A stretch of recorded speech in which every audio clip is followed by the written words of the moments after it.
দুর্গাপুরের 14 নম্বর ওয়ার্ডের নতুনপল্লী এলাকায় তৃণমূলের দলীয় কার্যালয় দখল এবং কর্মীদের বাড়িতে ভাঙচুরের অভিযোগ ঘিরে ব্যাপক উত্তেজনা সৃষ্টি হয়েছে। 2 নম্বর ব্লক তৃণমূল যুব সভাপতি রাজু সিং দাবি করেছেন, রবিবার রাতে কয়েকজন বিজেপি কর্মী জোর করে দলীয় কার্যালয়ে খুলে তাকে সেখান থেকে বেরিয়ে যেতে বাধ্য করে। এরপর এলাকায় তৃণমূল কর্মীদের বাড়িতে ভাঙচুর চালানো হয় বলে অভিযোগ। ঘটনায় এলাকার সাধারণ মানুষের মধ্যে আতঙ্ক ছড়িয়েছে বলে দাবি তৃণমূলের। যদিও বিজেপির জেলা মুখপাত্র সুমন্ত মণ্ডল সমস্ত অভিযোগ অস্বীকার করেন। তার বক্তব্য, বিজেপি কোনো কর্মী এই ঘটনার সঙ্গে যুক্ত নয় এবং তৃণমূলের অভ্যন্তরীণ গোষ্ঠীদ্বন্দ্বের ফলে এই পরিস্থিতি তৈরি হয়েছে। পুলিশ ঘটনার তদন্ত শুরু করেছে। আজ সন্ধ্যাবেলায় আনুমানিক 7:50 নাগাদ আমি নতুন পল্লীর তৃণমূল কংগ্রেস কার্যালয়ে পার্টি স্কুলে বসেছিলাম।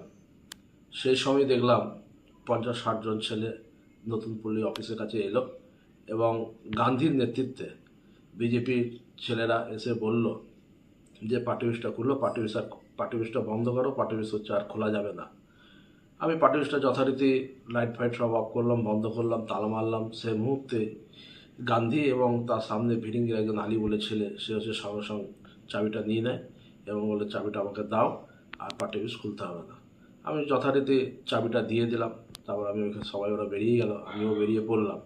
তারপরেই আবার দেখা গেল যে নতুন পল্লী রুইদাস পাড়াতে সেই ছেলেরাই এগিয়ে হচ্ছে অমিত ব্যানার্জির বাড়ি ভাঙচুর করলো এবং হচ্ছে সুমন্তর বাড়ি হচ্ছে রুইদাস পাড়াতে ভাঙচুর করলো। তো আমার বলার একটাই বক্তব্য, বিজেপি উচ্চ নেতৃত্ব এবং বিজেপির এমএলএরা সবাই বলছেন যে হচ্ছে দলীয় কার্যালয়ে আপনারা খুলুন, কোনো রকম অশান্তি আমরা বরদাস্ত করব না। তা সত্ত্বেও দেখা যাচ্ছে এই ধরনের অশান্তি হচ্ছে।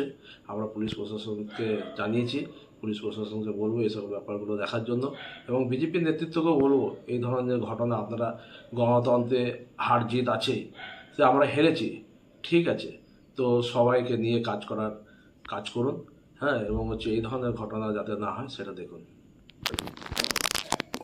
এইসব যত ঘটনা ঘটছে এগুলো তৃণমূলের গোষ্ঠীদ্বন্দ্বের ফল। আর বিভিন্ন জায়গায় তাদের পুরনো গোষ্ঠীদ্বন্দ্বটাই আজকে প্রকাশ্যে আসছে, আর সেগুলোকে তৃণমূল বিজেপির নাম দিয়ে চালনা করার চেষ্টা করছে।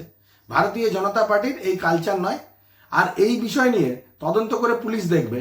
এই বিষয়ে আমাদের কিছু বক্তব্য নেই। তৃণমূলেরই টিম, তৃণমূলেরই পার্টি বসে দখল করছে, এখানে আমাদের কি বলার আছে?